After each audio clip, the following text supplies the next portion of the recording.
Mother's sacrifice. My mom only had one eye. I hated her, she was such an embarrassment.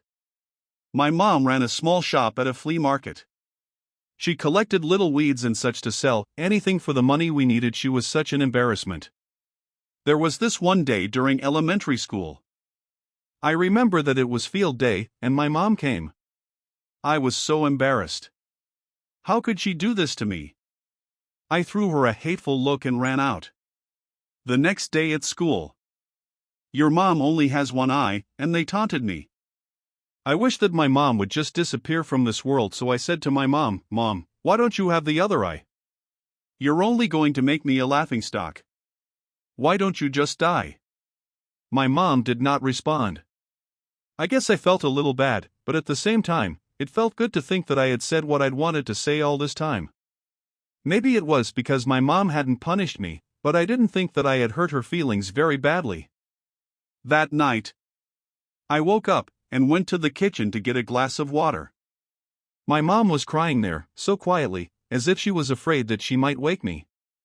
I took a look at her, and then turned away. Because of the thing I had said to her earlier, there was something pinching at me in the corner of my heart.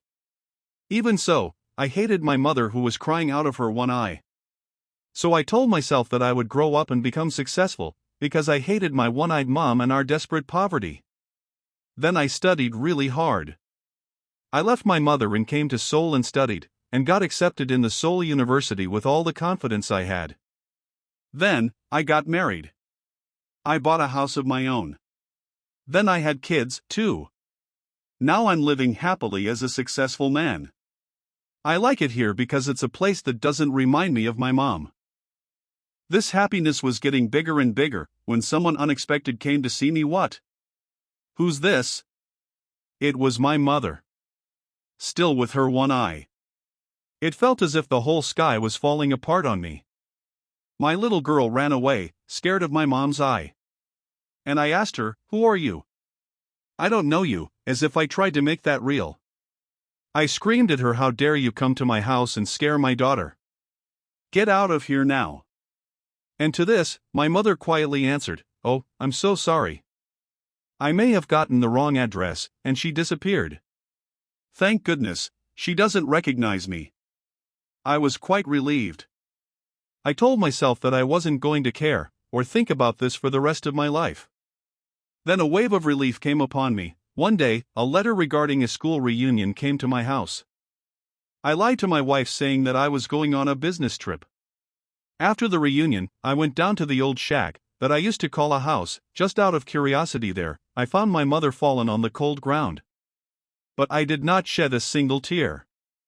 She had a piece of paper in her hand. It was a letter to me. She wrote, "My son, I think my life has been long enough now. Anne, I won't visit Seoul anymore, but would it be too much to ask if I wanted you to come visit me once in a while?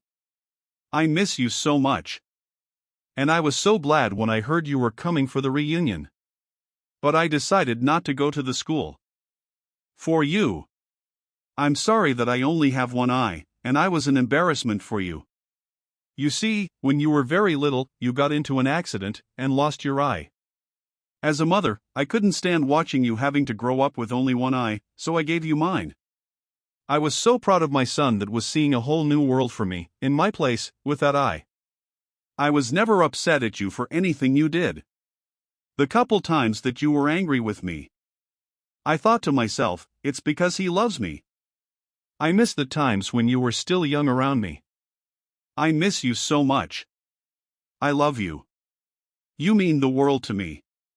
My world shattered. I hated the person who only lived for me. I cried for my mother. I didn't know of any way that will make up for my worst deeds. Moral: never ever hate anyone for their disabilities. Never disrespect your parents, don't ignore and underestimate their sacrifices. They give us life, they raise us better than they had been, they give and keep trying to give better than they ever had. They never wish unwell for their kids even in their wildest dreams. They always try showing right path and being motivator. Parents give up all for kids, forgive all mistakes made by kids. There is no way to repay what they done for kids, All we can do is try giving what they need, and it is just time, love, and respect.